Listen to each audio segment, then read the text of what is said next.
चलिए स्टार्ट करेंगे एफएम। जो टॉपिक अपना एक्सप्लेनेशन वाले पार्ट में बाकी है वो पहले देखते हैं।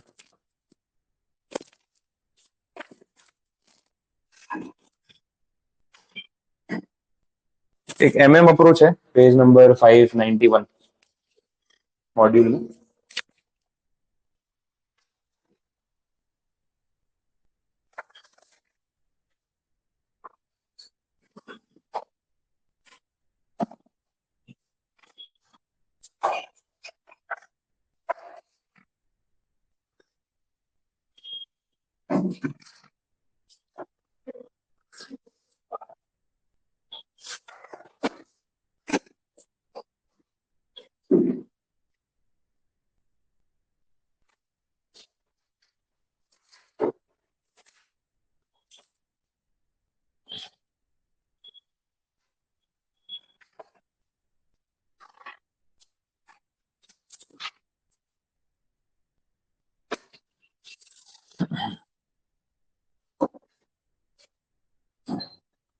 चलो देखें। तो देखो, बाकी की सारी अप्रोचेस हमने देख ली है। Net operating income approach, operating income, traditional approach, सब पे बात हो गई। अब जो एमएम अप्रोच है उसमें उन्होंने बोला कि यार हमारा पॉइंट ऑफ व्यू थोड़ा डिफरेंट है। हम डेट इक्विटी मिक्स पे जा ही नहीं रहे। बाकी सब अप्रोच में कहीं पे डेट, कहीं पे इक्विटी, वो सब पे बात हो रही थी। एमएम अप्रोच ये बोलता है कि हम तो ये देखते हैं कि फ्यूचर अर्निंग प्रोस्पेक्ट्स क्या है कंपनी के। इन फ्यूचर कंपनी कितना कमा सकती है, उसको हम डिस्काउंटिंग करके आज की वैल्यू पे लेके आएंगे और हम वैल्यूएशन उसी बेस पे करेंगे। अब डेट फाइनेंसिंग कितना है, इक्विटी फाइनेंसिंग कितना है, उससे फर्क नहीं पड़ता। बिकॉज एक असेट की वैल्यू, उनका बोलने का तरीका ये है कि एक असेट की जो वैल्यू है वो उस बात पर डिपेंड नहीं करती कि वो आपने खरीदी किन पैसों से। डेट के पैसों से खरीदी या इक्विटी के पैसों से खरीदी, कोई फर्क नहीं पड़ता है। आपके खुद के पैसे थे, आपने उससे गाड़ी खरीदी, और आपने बैंक से लोन लेके गाड़ी खरीदी, गाड़ी की वैल्यू वही रहने वाली है। उनका बोलने का मतलब ऐसा है। तो बोला डेट और इक्विटी इररेलेवेंट है उनके हिसाब से to find out value of a firm. बोला वैल्यूएशन निकालने तो सीधा ये देखो कि फ्यूचर में कमाई कितनी होगी और उसका आज डिस्काउंटेड वैल्यू क्या होगी। ये अपन ने देखा था बॉन्ड की वैल्यूएशन, डिबेंचर की वैल्यूएशन, कैपिटल बजटिंग में बात हो रही थी कि फ्यूचर में जितना भी कैश फ्लो आने वाला है किसी भी असेट से, उसको डिस्काउंट करके आज की एक वैल्यू पे लेके आएंगे तो हमें पता चलेगा कि उसकी आज की वैल्यू कितनी है और उसके लिए कितने पैसे देने चाहिए। तो सेम अप्रोच यहाँ पे एमएम हाइपोथेसिस में उन्होंने यूज किया, वैसा बोला। तो कंसेप्चुअली ये कैलकुलेशन या इस पॉइंट पे ही वो चल रहे हैं, और ये बातें आपको थियरी में लिखी हुई मिल जाएंगी। थोड़ा और लैंग्वेज में भी कुछ अगर ऐड कराना है तो मैं देख लेता हूँ।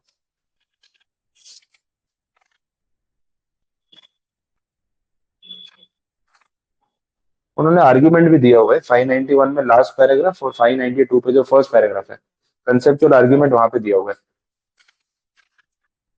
देखो वो रीड करते हैं, उसके साथ बताता हूँ, बहुत अच्छा पार्ट है।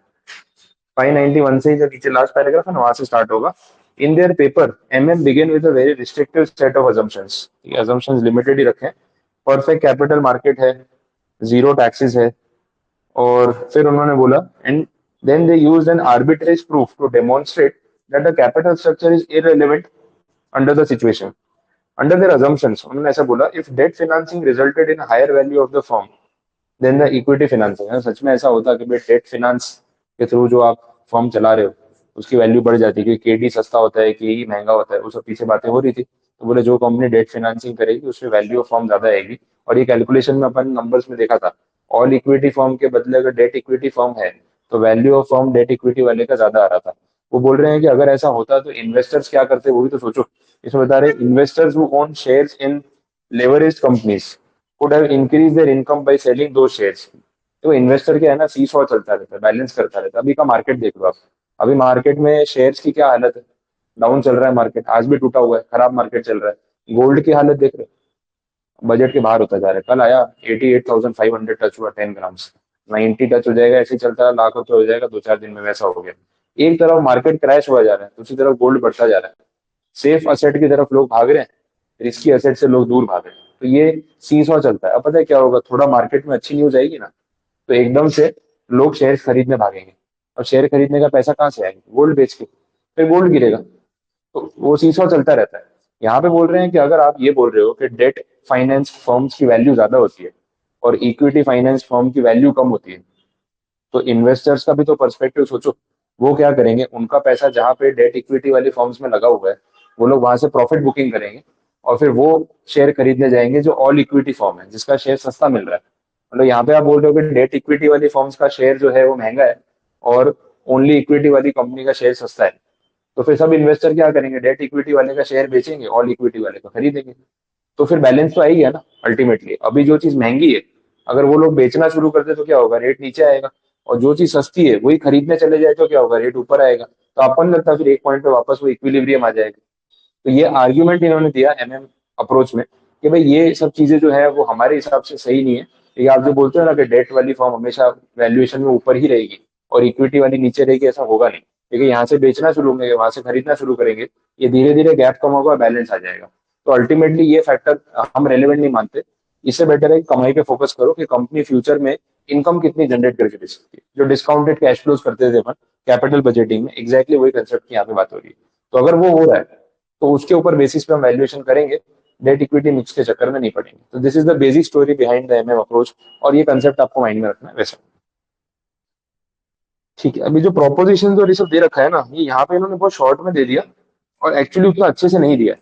तो अपने क्रैकर में देख लेंगे, अगर इससे रिलेटेड एग्जाम में सम्स आ रहे हैं तो उसको उतना डेप्थ में जाएंगे, नहीं नीड है तो फिर नहीं जाएंगे, तो थोड़ा उसको थियरी लेवल पे रखेंगे वैसा। तो ये एक पार्ट हुआ। दूसरा चैप्टर का एंड आ जाता है डायरेक्ट, वो हमारा इक्वेशन जो थी ना, वो एक बाकी है। एक वर्किंग कैपिटल लिवरेज बाकी, बट उसका सम यहाँ पे अच्छा नहीं दे रखा है। कहीं से अच्छा सम मिलेगा तो फिर कराऊंगा। हमारा वाला जो केस था वो कहाँ है, वो देखो, ये पेज 616, उस पे आ जाओ।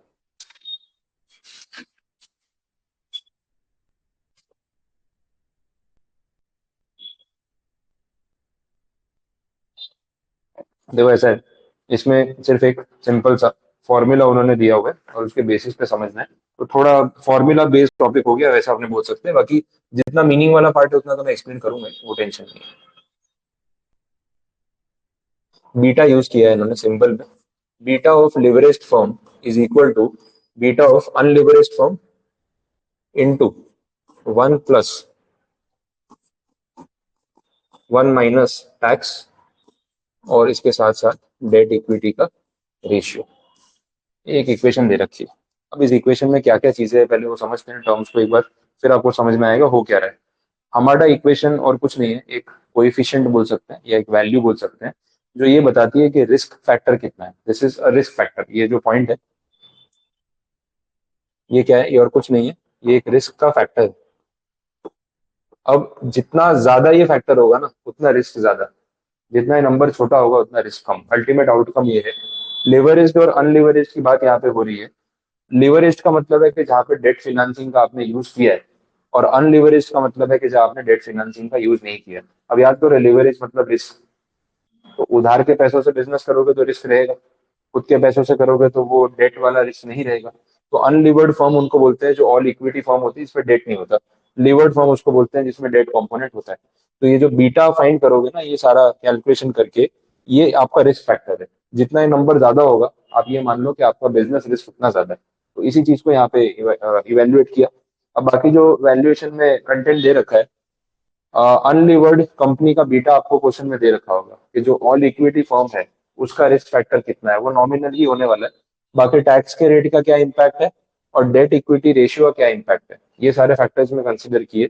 ये सब कैलकुलेट करेंगे तो जाके आपको मिलेगा लिवर्ड फर्म का बीटा। अब लिवर्ड फर्म के बीटा में डेट का इफेक्ट आना ही था, इसलिए फॉर्मूला में उसको उस तरीके से यूज किया। अब सम्स में जो इन्होंने इलस्ट्रेशन दिया है उसके बेसिस पे मैं आपको इसका एप्लीकेशन समझा देता हूँ, वो भी देखिए।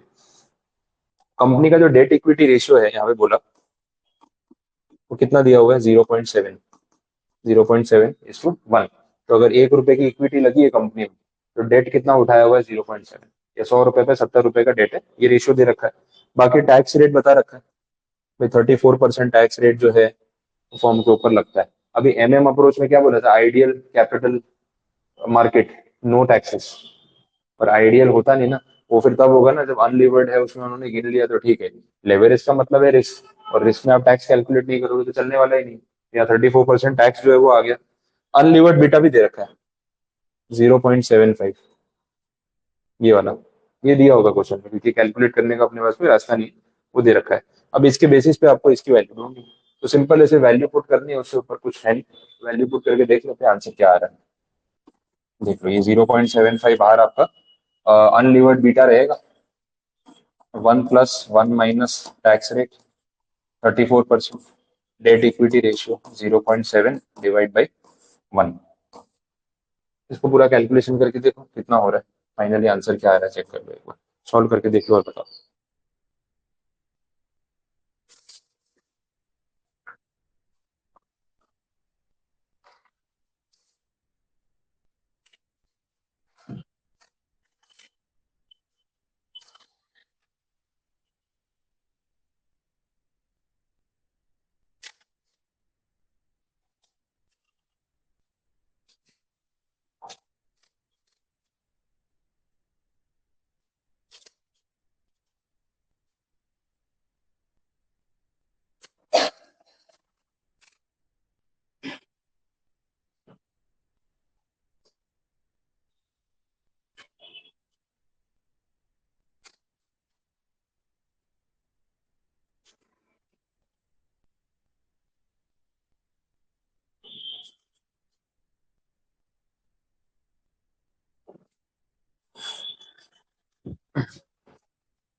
क्या आ रही वैल्यू?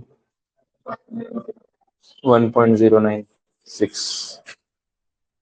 आगे भी है 5। ठीक, ये ज्यादा रिस्की है देखो, इसके नंबर से भी वो हायर नंबर आया। अनलिवर्ड का बीटा कितना? 0.75। लिवर्ड का बीटा कितना? 1.09। ज्यादा आ गया, तो हायर बीटा, वो रिस्क बढ़ना ही था, 0.75 से नीचे आ भी नहीं सकता था। वो एक कॉमन सेंस वाली चीज है। ये डेट के साथ रिस्क बढ़ता है।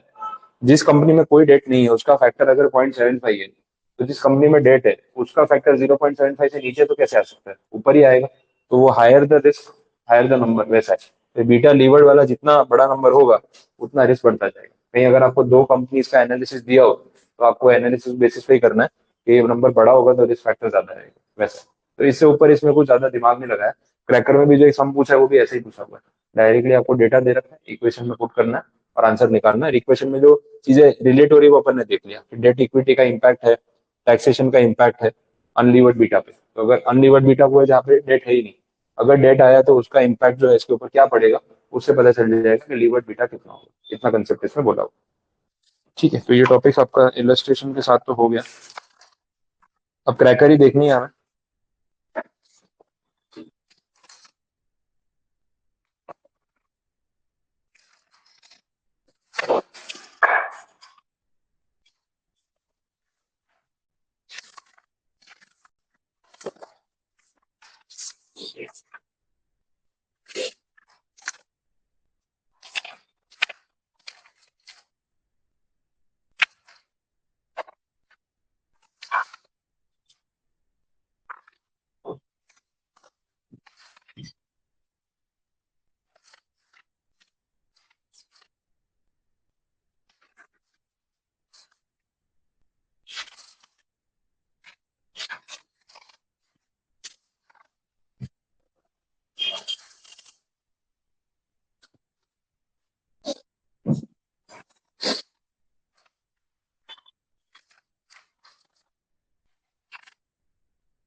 एमएम वाले में वो लोग नहीं गए इतना डिटेल में।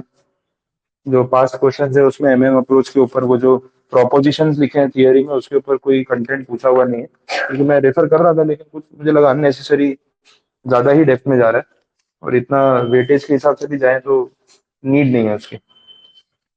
अब इसमें वही है, चैप्टर्स में जो सम्स वाला पार्ट बचा है उसी पे अपने को फोकस करके उसको कंप्लीट करना है। मेरी तरफ से एक्सप्लेनेशन वाला पार्ट कंप्लीट है।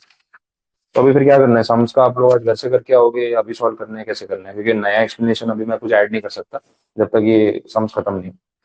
तो क्या प्रेफर कर रहे हो वैसे बोलो, तो उस हिसाब से करें। अभी कुछ सम्स करके जाना है तो फिर मैं करवा देता हूँ, आप अभी सॉल्व कर लो, वो कर सकते हैं।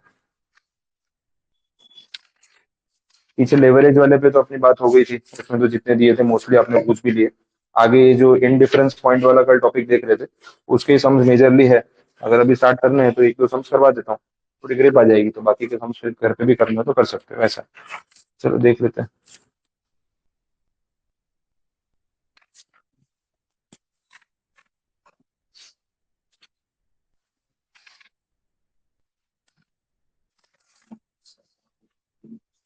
एक काम करो ना, प्रॉब्लम नंबर 4 है उस पे आओ।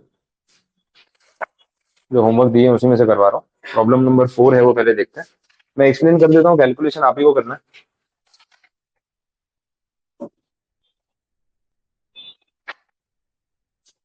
डेटा में बोला है सिंटेक्स लिमिटेड एक कंपनी है, एक्सपांशन प्लान कर रही है, उसके लिए 30 करोड़ रुपए चाहिए। अब ये फंडिंग कैसे मिलेगी, उनके पास ऑप्शंस क्या है? पेज 15.12 पे ऑप्शंस क्या है? पहला तो बोल दिया इक्विटी शेयर इशू करके पैसा रेज कर लो, ये फर्स्ट ऑल्टरनेटिव है। दूसरा, डेट पे पैसा उठा लो 15% ब्याज पे। तीसरा, प्रेफरेंस शेयर इशू कर लो, 12% डिविडेंड फिक्स देना पड़ेगा। ये सारे ऑप्शंस हैं। अब बोल रहे हैं प्रेजेंट पेड ऑफ कैपिटल जो अभी ऑलरेडी आपकी है वो 60 करोड़ है। 60 करोड़ ऑलरेडी है, 30 करोड़ जो है वो आपको और रेज करने की बात आप कर रहे हो। Average annual earning before interest and taxes 12 crore है, तो ईबीआईटी भी दे रखा है। टैक्स रेट 30% है। बोला after the expansion annual EBIT is expected to be rupees 15 crore. अभी ईबीआईटी कितना है? 12। एक्सपेंशन के बाद कितना हो जाएगा? 15। ये सब डिटेल दी हुई है। आपको कैलकुलेट करना है अर्निंग पर share under the three financing options indicating the alternative giving the highest return to the equity share holders. बोला इन तीनों में से कौन से ऑप्शन में हमारा ईपीएस सबसे ज्यादा होगा, पहले तो ये कंसिडर करना है आपको। दूसरा, calculate the equivalency level of EBIT between the equity share capital and the debt alternative. Equivalency मतलब इंडिफरेंस पॉइंट, कि कौन से पॉइंट पे फर्क नहीं पड़ेगा, डेट कितना इक्विटी कितना। वो ईबीआईटी वाला कल जो अपन देख रहे थे, तो वो बात है। तो पहले तो सबसे पहला ऑप्शन तो क्या है कि हमें ईपीएस कैलकुलेट करना है। तो ईपीएस का कैलकुलेशन आप कर पाओगे? स्टार्ट कैसे होगा? ईबीआईटी दे रखा है, माइनस इंटरेस्ट माइनस टैक्सेस, फिर आएगा पीएटी, फिर आएगा प्रेफरेंस डिविडेंड, फिर आएंगे नंबर ऑफ इक्विटी शेयर्स। वही ईपीएस का अपना फॉर्मेट जो हम देख रहे थे। तीनों ऑप्शंस में आपको ईपीएस कैलकुलेट करना है। अब देखो पहला ऑप्शन इक्विटी वाला है, 30 करोड़ आपने रेज किए इक्विटी के फॉर्म में, तो उसमें कोई डेट डेट इंटरेस्ट देना नहीं है, प्रेफरेंस डिविडेंड देना नहीं, तो वो ईपीएस अलग आएगा। दूसरे ऑप्शन में बोला है कि आपने डेट रेज किया, वहाँ इंटरेस्ट कॉस्ट आएगा आपका, बट प्रेफरेंस डिविडेंड नहीं आएगा। तीसरे ऑप्शन में आपका इंटरेस्ट कॉस्ट कुछ नहीं आएगा, लेकिन प्रेफरेंस डिविडेंड आएगा। तो ये तीनों ऑप्शन में कैलकुलेशन अलग अलग होगा और ईपीएस आएगा, तो स्टार्ट कर सकते हो। और प्रेजेंटेशन टेबल वाइज ही करना, तो जहाँ पता ही है कि सेम चीज आने वाली है, वहाँ अननेसेसरी तीन तीन बार लिखोगे तो पेपर कंप्लीट नहीं होगा। हमेशा पहला अप्रोच टेबल वाला प्रेजेंटेशन पे ही जाओ, अगर पॉसिबल है तो वही अप्रोच होना चाहिए, because that is the best. कम से कम वर्ड्स लिख के क्लियर प्रेजेंटेशन होता है और मार्क्स पूरे मिलते हैं, यहाँ पे वही करना चाहिए। आपको पता है मल्टीपल ऑप्शंस हैं, भाई पर्टिकुलर्स तो कॉमन ही रहने वाले हैं, ईबीआईटी से लेके ईपीएस में, तो बार बार क्यों लिखेंगे? ऑप्शन नंबर 1, ऑप्शन नंबर 2 और 3, अब वो आप टेबल में ऊपर समझा सकते हो ऑप्शन नंबर 1 2 3 है कौन सा। तो जिस ऑर्डर में उन्होंने बोला है हम भी उसी ऑर्डर में काउंट करेंगे। ये आपका इक्विटी वाला ऑप्शन, ये डेट वाला ऑप्शन, और ये प्रेफरेंस शेयर वाला ऑप्शन, ये दे रखा है। अब कैलकुलेशन देख लेते हैं। स्टार्ट तो ईबीआईटी से होगा। अब ये सब एक्सपांशन के बाद का जो ईबीआईटी है वो देखेंगे या एक्सपांशन से पहले का ईबीआईटी? अगर आप ये कैलकुलेट कर रहे हो ईपीएस, तो ईबीआईटी कौन सा कंसिडर करें? दो दे रखे हैं ना, एक 12 करोड़ बोला है, 15 करोड़ बोला है। 12 या 15, ये सब तो एक्सपांशन के तरीके हैं। तो एक्सपांशन कर रहे हो मतलब या तो डेट उठा रहे हो या इक्विटी उठा रहे हो, प्रेफरेंस। तो एक्सपांशन के बाद जो ईबीआईटी होगा वो बेस बनेगा ना, तो आपको सही ईपीएस मिलेगा। पुराना वाला होता तो फिर ये सारा पॉइंट तो आएगा ही नहीं। 15% डेट पे जो 30 करोड़ उठाए, उससे इनकम बढ़ी या नहीं बढ़ी? 12 से 15 करोड़ हो गई ना। तो यहाँ जो ईबीआईटी आप लोगे ना, वो आपको नया वाला लेना पड़ेगा, बिकॉज इस सारे इन्वेस्टमेंट के बाद आपका ईबीआईटी यही आने वाला है। तो कैलकुलेशन इस बेस पे होगा। अब एक एक करके गिन लो। देखो ऑल इक्विटी वाला जो ऑप्शन है, 30 करोड़ रुपए के आपने शेयर इशू किए, तो उसमें कुछ इंटरेस्ट कॉस्ट आने वाला है क्या? नहीं। तो ईबीटी सेम ही रहेगा 15 करोड़। टैक्स लगेगा या नहीं लगेगा? कितना रेट है टैक्स का? 30%, वो तो देना पड़ेगा। तो टैक्स माइनस कर 4.5 करोड़, बचा कितना? 10.5। This is PAT, profit after tax. Preference dividend जैसा कुछ है नहीं, वो भी जीरो। तो अल्टीमेटली इक्विटी वालों के लिए जो पीएटी बचा, PAT for equity, that is same 10.5। अब इसको डिवाइड करना है नंबर ऑफ शेयर्स। कितने नंबर ऑफ शेयर्स होंगे यहाँ पे?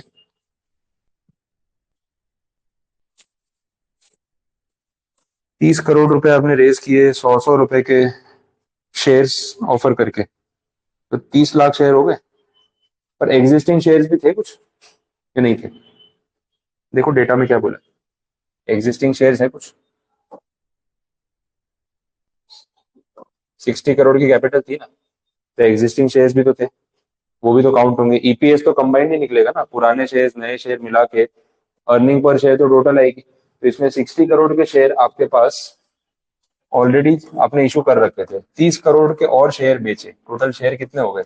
90 करोड़ रुपए के हो गए। और एक शेयर है कितने का? 100 रुपए का।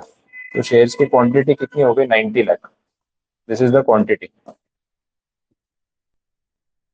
अब यहाँ पे नंबर ऑफ शेयर से डिवाइड कर दो, 10.5 CR डिवाइड बाई 90 लैक्स, ये आपको दे देगा ईपीएस।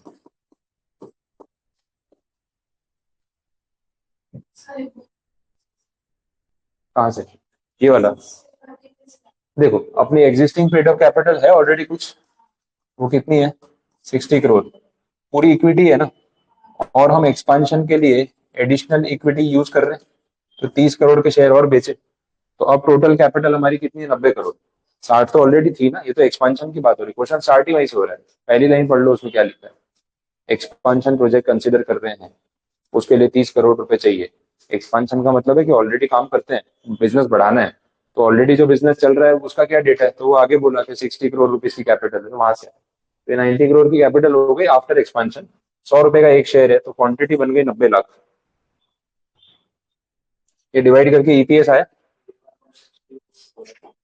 67। ठीक है, this is EPS under first option. अब वैसे सेकंड ऑप्शन, अब देखो आपने ध्यान दिया हो तो जो कॉलम्स खाली भी थे ना, वो भी मैंने लिखे हैं। मैंने इंटरेस्ट वाला पोर्शन भी लिखा, जबकि इंटरेस्ट है ही नहीं, जरूरत नहीं थी लिखने की। यहाँ पे आप देखो प्रेफरेंस डिविडेंड भी मैंने मेंशन किया, जबकि इसकी भी नीड नहीं थी। वो क्यों कर रहा हूँ? ताकि मेरे पर्टिकुलर्स कॉमन हो जाए, बाकी दोनों ऑप्शन में भी चल जाए। अब आप क्या करते हैं, इंटरेस्ट तो है ही नहीं, चलो डायरेक्ट जाने दो, फिर इसके लिए पर्टिकुलर्स कहाँ लिखते हैं? तो मैंने क्या, पर्टिकुलर्स में सब कुछ लिखा, जो जहां काम आएगा वहां यूज करूंगा, बाकी ब्लैंक छोड़ दूंगा वैसा। तो उस हिसाब से ये प्रेजेंटेशन किया। अब यहाँ पे डेट वाले केस में 30 करोड़ रुपए का आपने डेट लिया, 15% इंटरेस्ट, तो इंटरेस्ट कॉस्ट कितना लग जाएगा? 4.5 CR, गिन लो, है ना। तो ये बचा 10.5 CR। अब क्योंकि कॉलम ब्लैंक छोड़ा था, सीधा सीधा लिख दिया ना, बात खत्म हो गई। इसके बाद टैक्स भी तो लगेगा 30%, तो 10.5 करोड़ में 30% टैक्स कितना होगा देखो।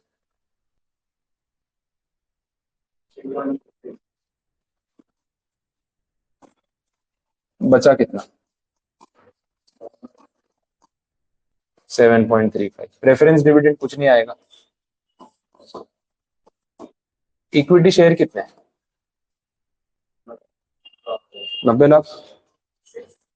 60 लाख। या तो डेट रेज किया ना इस ऑप्शन में, इक्विटी है ही नहीं। ये सब कहीं भूल जाते हैं ना एग्जाम में, वही गलत हो जाता है। सब सामने ही है, पर वही 90 लाख था, ये 90 लाख लगा दिया, सोचना बंद कर दिया, तो प्रॉब्लम है। अलर्ट रहना पड़ता है। यहाँ आएगा 60 लैक्स। ईपीएस कितना होगा?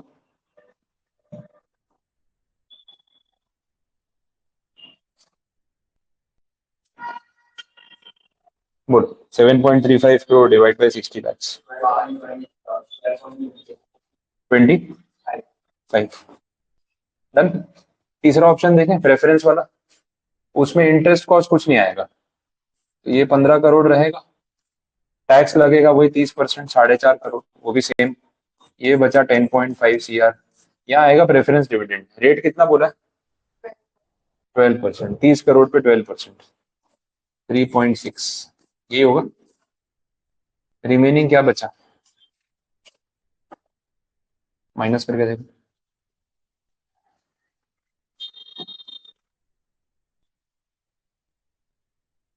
6.9 CR यही बच रहा है। प्रेफरेंस डिविडेंड कितना देंगे? 30 करोड़ पे 12%। पूरे प्रेफरेंस शेयर देना।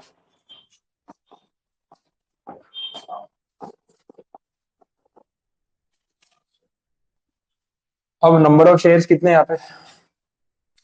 नंबर ऑफ शेयर्स में तो अपने इक्विटी वाले देंगे ना। कितने होंगे? 60 लाख से तो होंगे।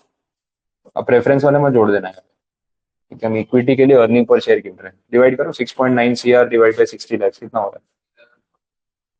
11.5। आगे पूछा क्या है? ठीक। तो ये तीनों का ईपीएस आ गया।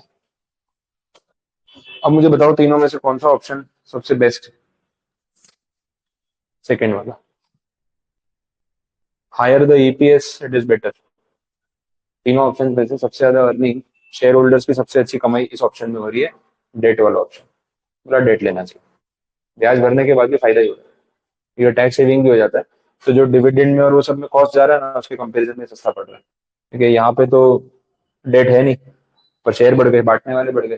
देखो 60 का 90 हो गया। आप बोले नहीं नहीं, डेट का ब्याज क्यों भरेंगे, आपस में बांट लेते हैं। अरे बांटने वाले भी तो बढ़ रहे हैं, तो पर शेयर तो कमाई कम हो रही है। वैसा होगा और 30 लाख शेयर बेचोगे तो बाहर वाले और लोग शेयर होल्डर बनेंगे।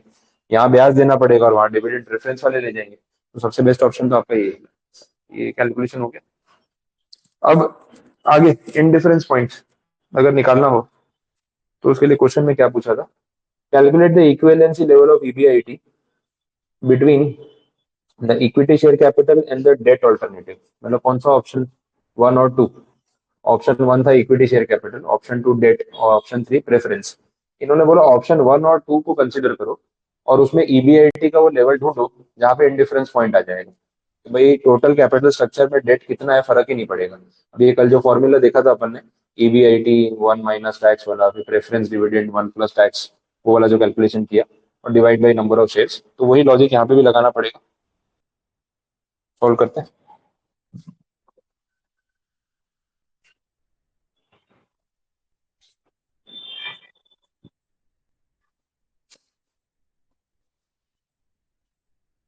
ईबीआईटी में से इंटरेस्ट माइनस होगा, उसके बाद इंटू वन माइनस टैक्स, और इसमें प्रेफरेंस डिविडेंड वाला पॉइंट उन्होंने यूज किया था, वहां करवाया था वन प्लस टैक्स, क्योंकि प्रेफरेंस डिविडेंड में टैक्स का बेनिफिट नहीं मिलता। Divide by number of shares, ये बात हुई। ये फॉर्मूला अपन यूज कर रहे हैं, तो ऑप्शन वन और ऑप्शन टू दोनों में ये फॉर्मूला यूज करना पड़ेगा। करके देख लेते हैं। डेटा तो आपके सामने ही, आपने सारा गिन ही लिया। ऑप्शन वन में अगर हम देखते हैं तो ईबीआईटी है 15 करोड़, इंटरेस्ट का कॉस्ट कुछ भी नहीं, वन माइनस टैक्स है 30%, माइनस प्रेफरेंस डिविडेंड कुछ भी नहीं है। Number of shares first option में बढ़ के हो गए थे 90 लाख, 90 लाख।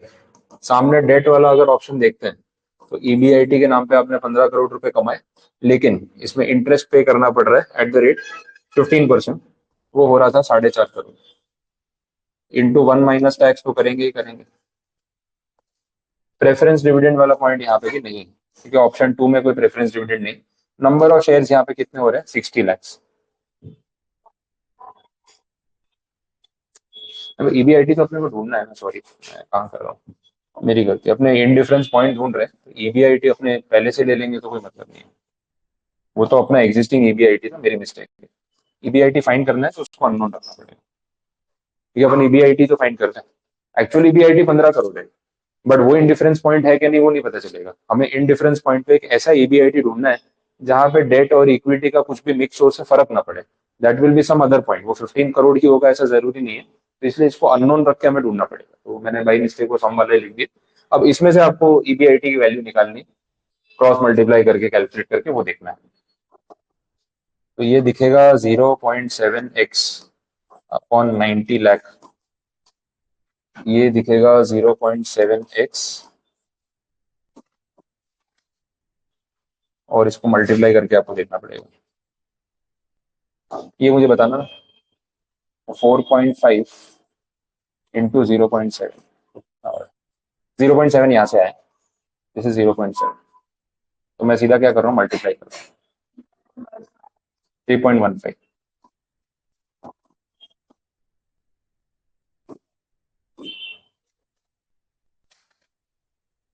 अब कर रहे हो क्रॉस मल्टीप्लाई और मुझे एक्स की वैल्यू निकाल के दे दो डायरेक्टली, एक्स या फिर ईबीआईटी बोलो।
बोलो क्या वैल्यू आ रही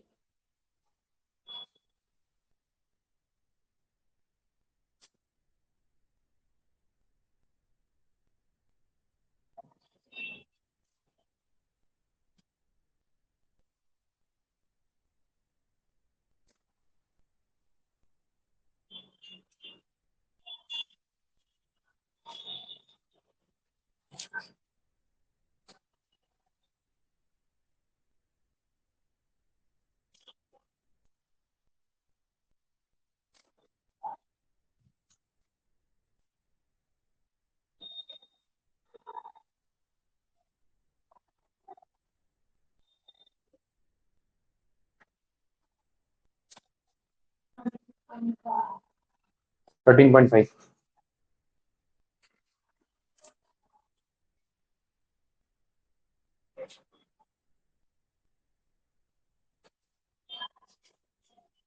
13.5 करोड़ ईबीआईटी। इट मींस इस पॉइंट पे डेट का कंपोनेंट कितना है उससे फर्क नहीं पड़ेगा। इस पॉइंट पे अपना पॉइंट 15 करोड़ है, उस पर फर्क पड़ेगा, उसमें आपके ईपीएस पे इम्पैक्ट आएगा। लेकिन at EBIT of 13.5 crore EPS will be same under both the cases. और ये अगर वेरीफाई करना हो, कल मैंने आपको वेरीफाई करवाया भी था, अगर आपको वेरीफाई करना हो तो क्या करना पड़ेगा पता है, ये दोनों ऑप्शंस में ना ईबीआईटी अज्यूम करना पड़ेगा 13.5 करोड़, इसमें भी और इसमें भी। ये अगर आप लेके सॉल्व करोगे ना तो एंड में ईपीएस सेम आएगा, तो टैली कर सकते हो।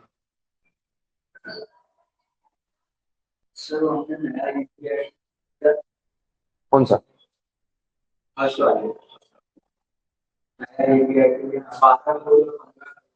अभी वही हो, पूरा सम खत्म हो गया।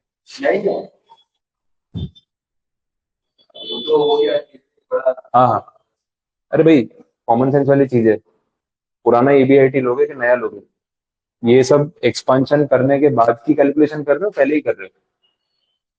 ये सब क्या कर रहे हो अल्टीमेटली, क्या हो रहा है कि भाई 60 करोड़ तो लगा के बैठे हैं, 12 करोड़ कमा रहे हैं, अब और 30 करोड़ लगाने हैं। लगाएंगे तो कमाई 12 से 15 करोड़ हो जाएगी, तो लगाएं कि नहीं लगाएं? सस्ता ऑप्शन कौन सा है, इक्विटी, डेट या प्रेफरेंस? तो इक्विटी लगाओ, प्रेफरेंस लगाओ या डेट लगाओ, कमाई तो बढ़ेगी ना तीनों में। कितनी हो जाएगी? 15 करोड़ हो जाएगी। तो सारा कंप्यूटेशन 15 पे होगा ना, 12 पे होगा। इसका मतलब क्या, 30 करोड़ डाले भी और ऊपर कुछ कमाया भी नहीं, तो क्यों लगा रहे हो? 30 करोड़ रुपए चल रहा है, चलने दो। तो इम्प्लाइड सी बात हो गई कि अगर आप नया प्रपोजल कंसिडर कर रहे हो विद न्यू इन्वेस्टमेंट, तो उसके बाद इनकम कितनी होगी वो भी तो उस बेसिस पे ही चलेगा ना, वैसी बात होगी।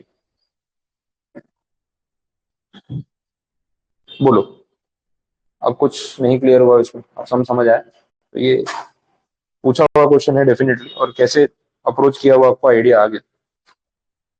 चलो बाकी समझ भी देख सकते हैं। मैंने आपको इसके बाद वाला फिफ्थ वाला क्वेश्चन दिया था क्या? नहीं दिया था?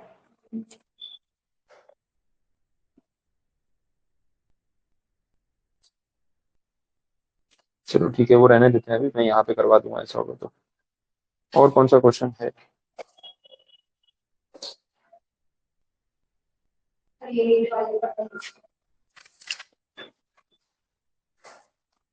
हाँ 8 वाला सेम टाइप का ही है। आपको सॉल्व करना है तो कर सकते हो। देखो एक सम करवाने का मेरा पर्पस वही था कि एक आइडिया आ जाए कि अप्रोच कैसे करना है, और इन सब के कंपेरिजन में ये सम बड़ा था, तो मैंने एक बड़ा सम ही करवा दिया। 8 वाला अगर आपको ट्राई करना है तो अभी खुद ही स्टार्ट कर सकते हो। कोशिश करके देख लो, एक सम खुद से बन जाए, कॉन्फिडेंस आ जाएगा, तो बाकी क्वेश्चन घर पे भी कर सकते हो। स्टार्ट करो 8 वाला, देखो क्या है इसमें।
बोलो, हो गया सम?